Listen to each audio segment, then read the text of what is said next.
ಪುನರ್ವಸತಿ ಕೇಂದ್ರದ ಪರಿಸ್ಥಿತಿ ಅಂತೂ ಚಿಂತಾಜನಕ. ಯಾವ ಮೂಲಭೂತ ಸೌಲಭ್ಯಗಳು ಇಲ್ಲ.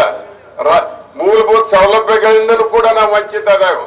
ಅದಕ್ಕೆ ಹಿಂದಿನ ಮುಖ್ಯಮಂತ್ರಿಗಳು ಅಂದು ಪ್ರತಿಪಕ್ಷದ ನಾಯಕರಿದ್ದಂತ ಸಂದರ್ಭದಲ್ಲಿ ವಿಜಯಪುರದಲ್ಲಿ ಕೃಷ್ಣ ಸಮಾವೇಶವನ್ನು ಏರ್ಪಡಿಸಿದ್ರು. ಆ ಸಂದರ್ಭದಲ್ಲಿ ಅವ್ರು ಹೇಳಿದ್ರು, ವರ್ಷಕ್ಕೆ ಈಗಾಗಲೇ ಹೇಳಿದಂಗೆ 40,000 ಕೋಟಿ ಪ್ರತಿ ವರ್ಷ 5 ವರ್ಷದಲ್ಲಿ ಮುಖ್ಯಮಂತ್ರಿಗಳ ಹೇಳಿಕೆ ಪ್ರಕಾರ ಎಷ್ಟಾಗತ್ತ? ವರ್ಷ 40,000, 5 ವರ್ಷದಲ್ಲಿ 2 ಲಕ್ಷ ಕೋಟಿಗೆ ನಾವು ಒಂದಿಲ್ಲ. ಅವರು ಎಲ್ಲ ಯೋಜನೆಗಳನ್ನು ಕರ್ನಾಟಕ ರಾಜ್ಯದ ಮಹದಾಯಿ ಯೋಜನೆ ಇರ್ಬೋದು, ನವಲಿ ಇರ್ಬೋದು, ಮೇಕೆದಾಟು ಇರ್ಬೋದು, ಎತ್ತಿನ ಹೊಳೆ ಇರ್ಬೋದು, ಕೃಷ್ಣ ಮೇಲ್ದಂಡೆ ಯೋಜನೆ ಇರ್ಬೋದು, 2 ಲಕ್ಷ ಕೋಟಿಯಲ್ಲಿ ಎಲ್ಲ ಯೋಜನೆಗಳನ್ನು ಮುಗಿಸ್ಕೊಡ್ತೇವೆ ಅಂತ ಹೇಳಿದ್ರು. ನಮಗೆ ವರ್ಷಕ್ಕೆ 40,000 ಕೋಟಿ 2 ಬಜೆಟ್ನಾಗ ನಾನು ನೋಡಿನಿ. ನಾನು ಪ್ಲಾನಿಂಗ್ ಮಿನಿಸ್ಟರ್ ಇದ್ದ, ಬಜೆಟ್ ಬಗ್ಗೆ ಬಹಳ ತೀವ್ರವಾದಂತ ಕುತೂಹಲದಿಂದ ನಾನು ನೋಡ್ತೀನಿ. ಆ 40,000 ಕೋಟಿ ಬಜೆಟ್ನಾಗ ಇಟ್ಟೇ ಇಲ್ಲ. ಮತ್ತೆ ಯಾವಾಗ ಮುಗಿಬೇಕ್ರಿ ಇದು?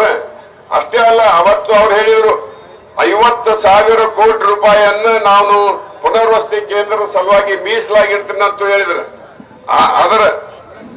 ಅದರ ಜೊತೆಗೆ ನನಗೆ ಹೇಳಿದ್ರು, ನಾನು ವೇದಿಕೆ ಮೇಲೆ ಮೊದಲು ಮಾತನಾಡಿ ಕುಂತಿದ್ದೆ, SR ಪಾಟೀಲ್ ರೇ, ನಿಮ್ಮ ಕೃಷ್ಣಾ ಮೇಲ್ದಂಡೆ ಯೋಜನೆಗೆ 75,000 ಕೋಟಿ ರೂಪಾಯಿ ನಮ್ಮ ಪಕ್ಷ ಅಧಿಕಾರಕ್ಕೆ ಬಂದು, ನಾನು ಮುಖ್ಯಮಂತ್ರಿ ಆದ್ರೆ ನಮ್ಮ ಪಕ್ಷ ಅಧಿಕಾರಕ್ಕೆ ಬಂದು ನಮ್ಮ ಸರ್ಕಾರ ಆದ್ರೆ 75,000 ಕೋಟಿಯಷ್ಟು ಕೃಷ್ಣಾ ಮೇಲ್ದಂಡೆ ಯೋಜನೆ ಕೊಡ್ತೇನೆ ಮಿಸ್ಟರ್ ಪಾಟೀಲ್ ಅಂತ ನನಗೆ ಹೇಳಿದ್ರು.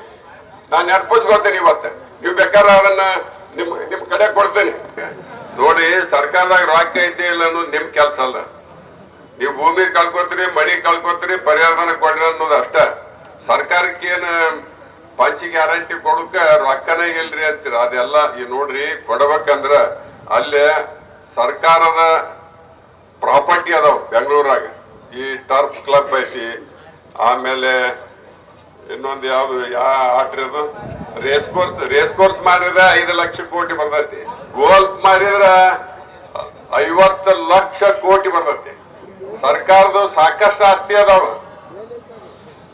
ಅದ್ರಾಗ ಒಂದು ಪ್ರಾಪರ್ಟಿ ತೆಗೆದ ನಮ್ಮ ಉತ್ತರ ಕರ್ನಾಟಕಕ್ಕೆ ಬರೇ 75,000 ಅಲ್ಲ, 1 ಲಕ್ಷ ಕೋಟಿ. ಇದ್ರ 100 ಪಟ್ಟು ಸರ್ಕಾರದ ಆಸ್ತಿ ಅದಾವ. ಇಟ್ಕೊಂಡು ಏನ್ ಮಾಡ್ತಾರ? ಒಂದ್ ತೆಗಿಯನ್ನು ಆ ರೊಕ್ಕ ಆಗಿಲ್ಲ ಉತ್ತರ ಕರ್ನಾಟಕದವ್ರಿಗೆ ಕೊಡ. ಈ ಯೋಜನೆ ಪೂರ್ತಿ ಆಗತ್ತೆ. ಈಗ ನೀವ್ ಹೇಳ್ತೀರ ರಾಷ್ಟ್ರೀಯ ಯೋಜನೆ.